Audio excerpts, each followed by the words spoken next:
สืบสานเวลาผ่าน131 ปีนานไกลวัดพระบาทอุดมรุ่งเรืองงามตาเจ้านั้นบุญธรรมสายของดวงเชียงใหม่ปกครองบ้านเมืองฟ้าทุ่มเทแรงกายแรงใจทุกชาติพันธุ์รวมใจรักษา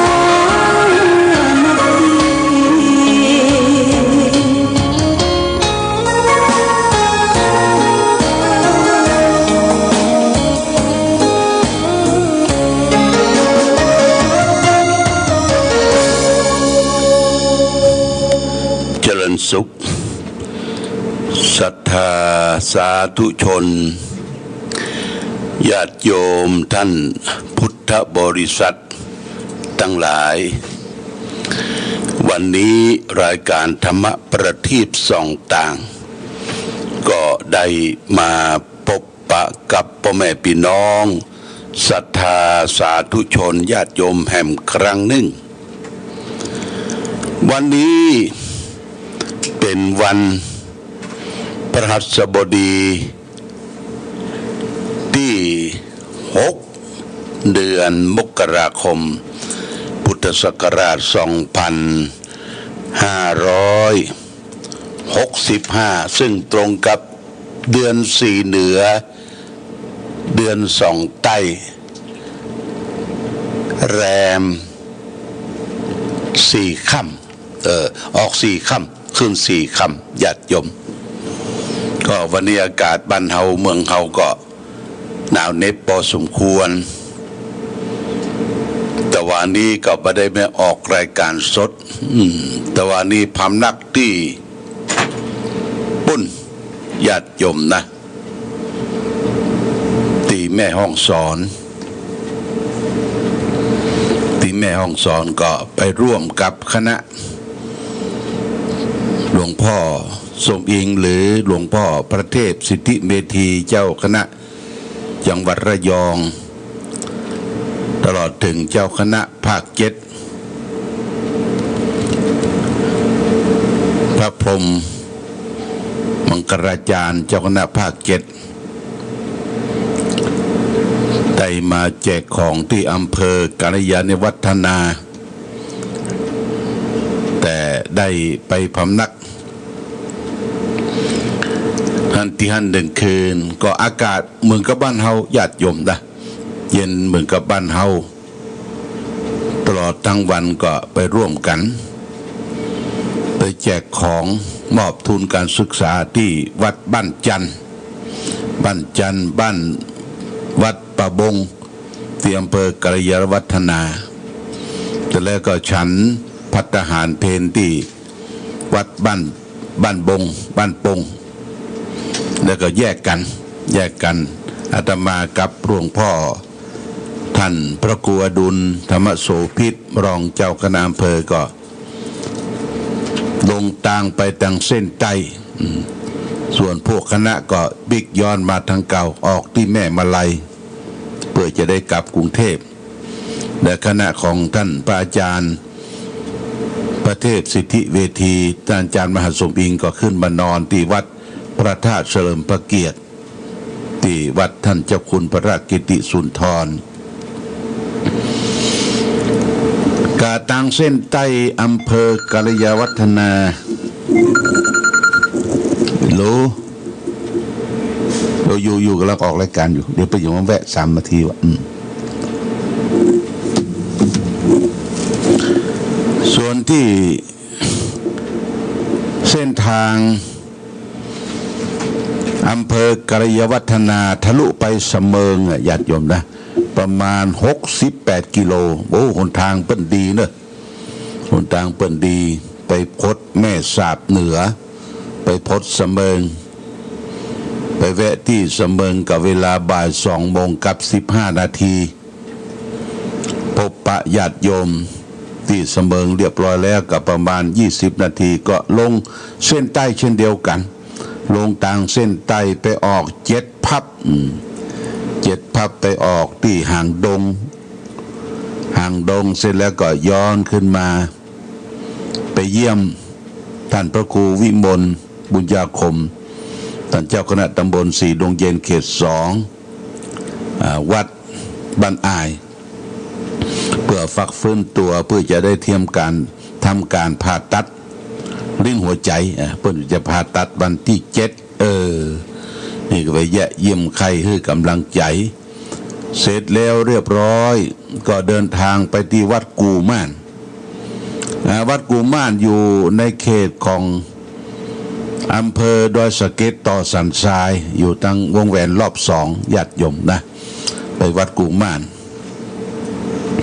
ไปสั่งชัดหรือว่ายอดชัด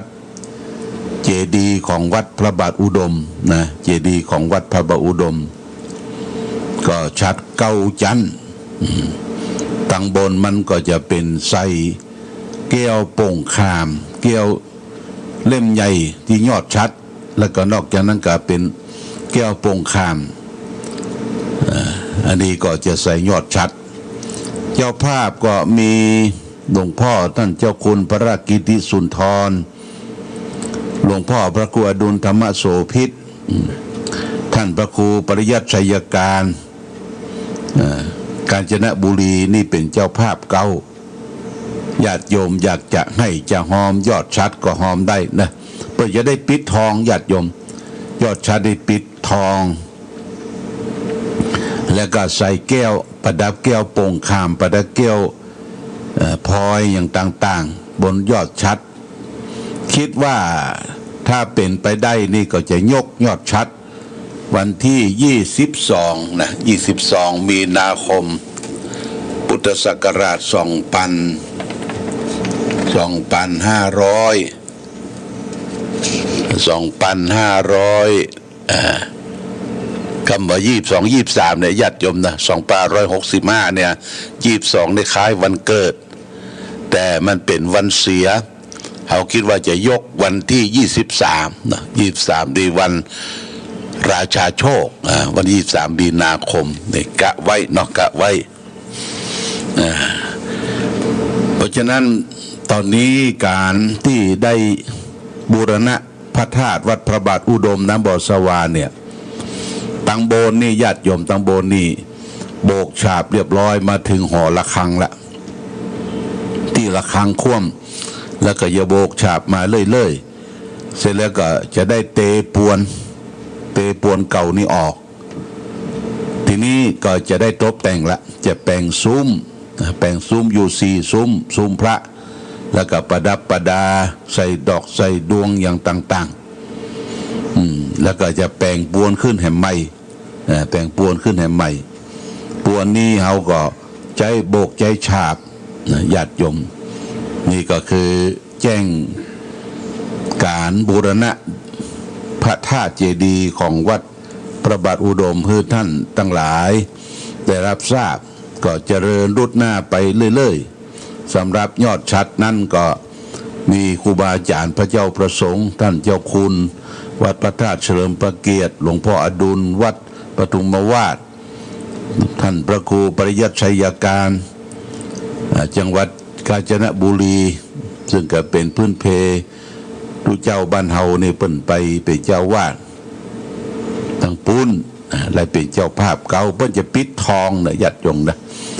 ปิดทองมันจะแผ่นเท่าใดเขาก็ว่ากันทำกรรมเนาะเขาก็ช่วยกันปิดทองยอดชัดยอดเจดีย์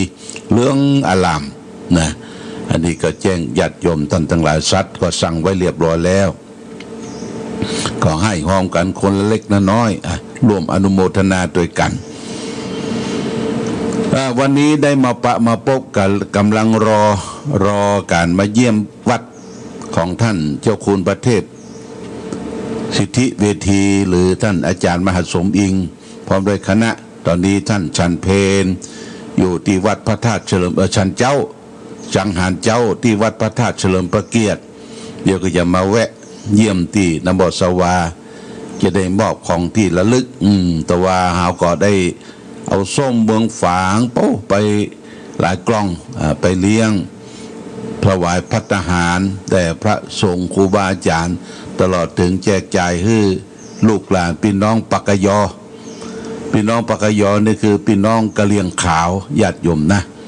ที่เปิ้นอยู่ที่อำเภอกาลยาวัฒดาเพราะฉะนั้นก็ตะวันนี่ก็วันค่ำได้ว่าไปแจกของไปมอบทุนการศึกษาร่วมกับเปิ้นก็ได้นำผ้านำผ่อนมาจากกรุงเทพมหานครช่วงนี้เป็นช่วงหน้าหนาวพี่น้องปากยอเปิ้นนุ่งชุดขาวถ้าเด็กผู้หญิงเย็กโตนี่ก็นุ่งชุดขาวนุ่งชุดชินพะเย้ยชุดขาวถ้าได้แต่งงานแล้วก็นุ่งชุดลายต่อแต่ผ้าตินยกนี่ก็พี่น้องปากยอพี่น้องกะเหรี่ยงขาวที่อำเภอกาลยาวัฒนาได้มาพบกับวันนี้ก็คงจะใช้เวลาน้อยพอสมควรเดี๋ยวก็เตรียมต้อนรับพระเดชพระคุณที่ท่านได้เดินมาเยี่ยมวัดก็คือท่านอาจารย์มหาสมอิงเจ้าคณะจังหวัดระยองญาติโยมเนี่ยก่อนที่เปิดกับวัดเจดีย์งามเนี่ยอยู่นี่ก่อนแล้วก็กลับไปบ้านเดิม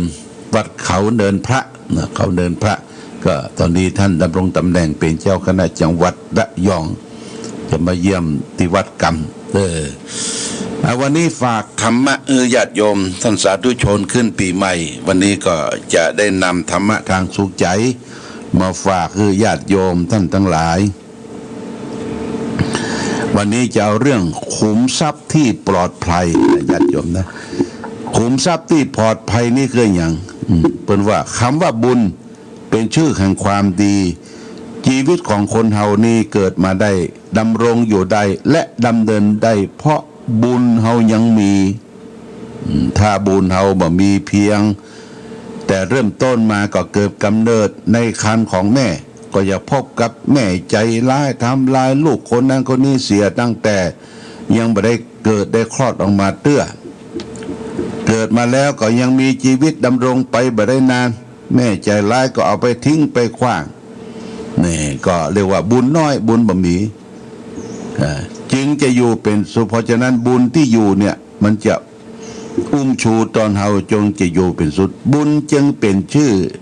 ที่อาศัยของชีวิตเป็นสิ่งชีวิตต้องการอยู่ตลอดเวลาสิ้นบุญแล้วก็ถึงแก่การการะคือกิริยาได้ตายไปญาติโยมนะคนสิ้นบุญคนเสียบุญเขาก็มักจะว่าบุญเปิ้นสร้างมาเต่าอันเต่าอี้แล้วก็เสียไปสิ้นไปบุญที่ทำแล้วเนี่ยย่อมปรากฏที่จิตคือนับตั้งแต่เริ่มคิดจะทำบุญจิตใจย่อมผ่องใสด้วยกุศลเจตนาสดชื่นรื่นรมอยู่ด้วยโอชะแห่งความดีนั้นคุณภาพของจิตอยู่ในสภาพที่ดีมีความอิ่มความเต็มมีความสะอาดบริสุทธิ์นั่นแหละคืออานิสงส์แห่งการทำบุญที่แท้จริงคนบางคนคิดว่าผลแห่งบุญคือลาภยศชื่อเสียงทำบุญแล้วจะได้ร่ำได้รวยหน้าที่การงานจะต้องรุ่งเรืองชื่อเสียงก็ต้องบรรลือไปเพราะอนุภาพแห่งบุญบันดาลทำบุญแล้วก็ต้องมานอนฝันหวานรอรับผลแห่งบุญที่ทำแล้วเขาก็จะต้องนอนรอคอยเก้ออย่างนั้นไปแห่งเมินมีวันที่จะได้ประสบความสำเร็จได้ง่ายๆจริงอยู่สิ่งที่ปรารถนาเรานั้นเป็นผลแห่งบุญแต่บุญก็ต้องเกิดผลต้องเป็นบุญที่ตรงกับความต้องการความร่ำรวยเพราะฉะนั้นบุญนี่ญาติโยมดังภาษาบาลีตรัสว่าปุญญังโจเรหิทูหรังบุญอันโจรนำไปไม่ได้โจรนำไปยากเพราะฉะนั้นให้มันสั่งสมบุญการการสั่งสมบุญย่อมนำความสุขมาให้ทางแห่งการเกิดทางบุญก็โดยการฮืดตามโดยการรักษาศีลโดยการปั้มเป่งเจริญภาวนาคนไหนมีบุญนี่มันอิ่มเบิกบานเขาไปบอกบุญน่ะหน้าบุญเปิ้นรับญาติโยมถ้าคนแบบมีบุญหมดบุญหน้ายุ่งเนี่ยหน้ายุ่งตักหยักไปบอกไปแจกซองไปอย่างนี้บอกไปบอกบุญบัดรับหน้าบอกบุญบัดรับหน้าเสมอหน้าเสมอนะ ต้องยิ้มแย้มแจ่มใสสร้างบุญสร้างกุศลไว้ในตัวในจิตในใจเอาละวันนี้ฝากไว้ญาติโยมเอาละเวลาน้อยนิดนี้ก็ฝากหลักคิดบุญนำมาแห่งความสุขความเจริญให้แก่ศรัทธาญาติโยม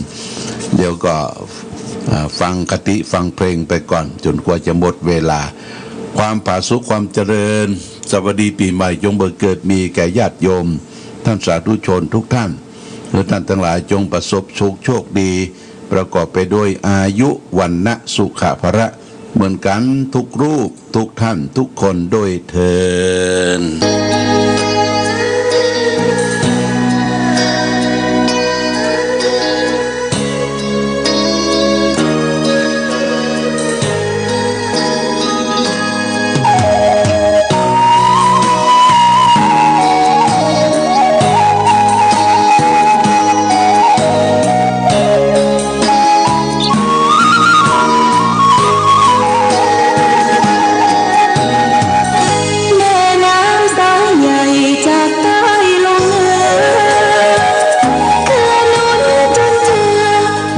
ชาเชื้อเมืองฟ้า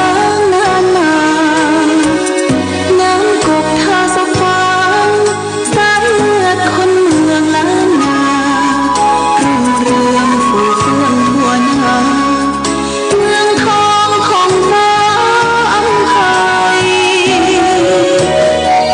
เมืองฟ้าเมืองใหญ่คู่กับแม่อายชัยปราการพุทธสถานศักดิ์สิทธิ์เนินนานอนุ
ทั่วเขตสยามนามสามผิวงดงามยามได้มาโยนยินมเหสีแห่งเมืองฝางนามผิวสวยทั่วถิ่นร่ำลือทั่วท้องทันโสภินยิ่งกว่านางใดสามกาลเวลาสีผิวนางเปลี่ยนแปลไปในทุกช่วงยามเลิศล้ำอำไพเปรมพิษใช้ไหลงดงามหนึ่งในสยามพระนางสามผิวยิ่งใหญ่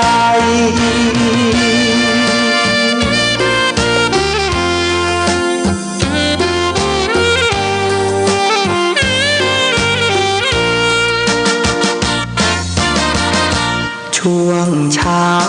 เงางามผิวขาวนวลชวนพักษาพอถึงตอนสายมา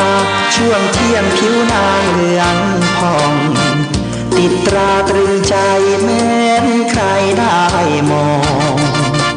งามเหมือนดังลูกทองมองแล้วสุขอุราค่ำลงเปลี่ยนแปลงผิวแดงระเรื่องามตาพาให้ชวนชมองค์พระเจ้าฟ้าแม่นางสามผิวผู้ทรงผู้คนนิยมสมบารมีสีล้านนา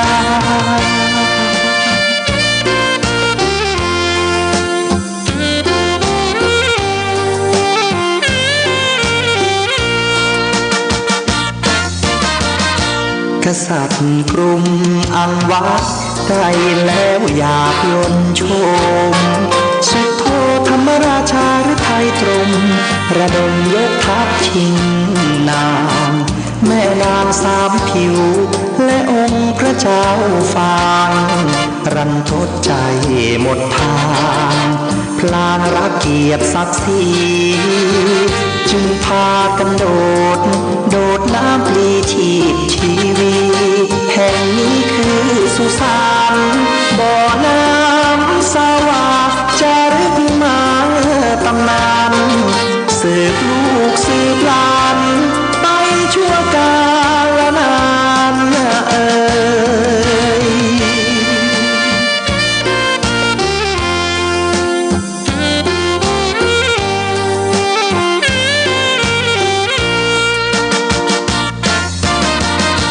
กษัตริย์กรุงอังวะได้แล้วอยากยนชมสุโธธรรมราชาหรือไทยตรงระดมยกทัพชิงนางแม่นางสามผิวและองค์พระเจ้าฟางรันทดใจหมดทางพลางรักเกียรติศักดิ์ศรีจึงพากันโดดน้ำปลีชีพชีวีแห่งนี้คือสุสานบ่อน้ำสวาจะรึกมาตำนาน